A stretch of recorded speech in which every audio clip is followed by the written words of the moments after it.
The symptom feels like running in place. We have been sold a very comfortable, very dangerous lie about money. The promise is simple: track every expense, skip the morning coffee, save diligently. Do this, and financial freedom is guaranteed. But for millions of people today, doing everything right still feels like sinking. You earn more than you did 5 years ago. You budget, you plan. Yet your purchasing power remains stagnant. The finish line keeps moving. The anxiety surrounding money does not fade. It compounds. You assume this is a personal failure. You think you just need more discipline. That is a mistake. The reason you feel stuck has nothing to do with your budget. The symptom disguises itself as virtue. The modern response to this financial pressure is extreme restriction. You see it everywhere. Viral no-spend challenges, loud budgeting, the relentless optimization of every single dollar. Mindful spending is a necessary foundation. But extreme frugality is a purely defensive strategy. You cannot shrink your way to wealth. Cutting micro expenses like a $5 coffee will never buy you macro assets like a home or a retirement portfolio. It only creates a scarcity mindset. You spend your finite energy guarding pennies while the real wealth escapes unnoticed.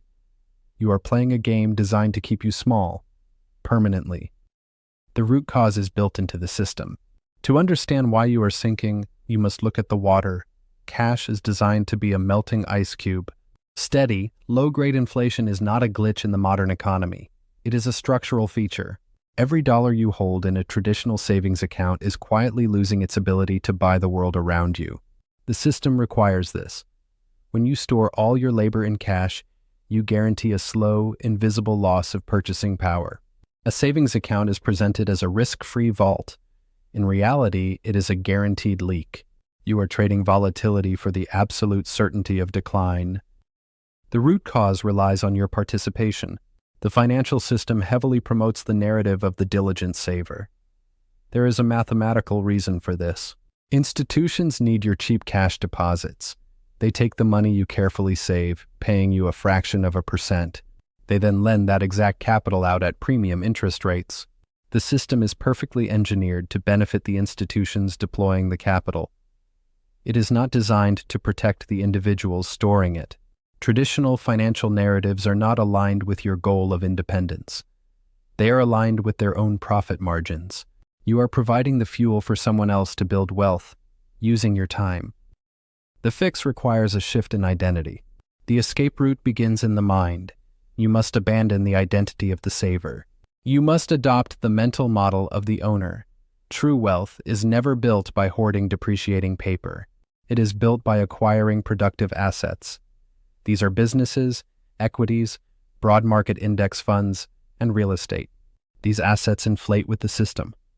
Often they grow faster than the system itself. Investing is not a side hobby or a gamble. It is the core mechanism for preserving the value of your labor.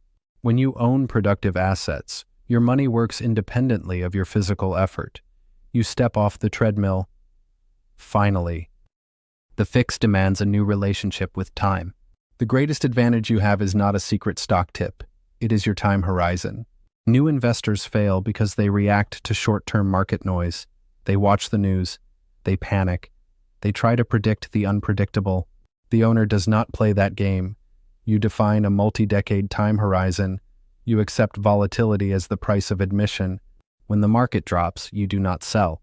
You recognize it as a temporary fluctuation in a long-term upward trajectory. You calmly ride out the turbulence while others self-destruct. You are practicing time horizon arbitrage. You are trading patience for premium returns, quietly. The maintenance is entirely invisible. The final step is execution. Wealth building does not require complex daily effort. It requires a system. You set up an emotionless, automated process. Every time you are paid, a percentage of your depreciating fiat income is instantly converted into appreciating, diversified assets. You buy broad market index funds. You do this automatically. You do this relentlessly. You remove your own psychology from the equation. The system runs in the background of your life. It requires no daily maintenance. It requires no hype. This is how you reclaim your labor. This is how you buy back your time. This is the architecture of true, quiet financial freedom.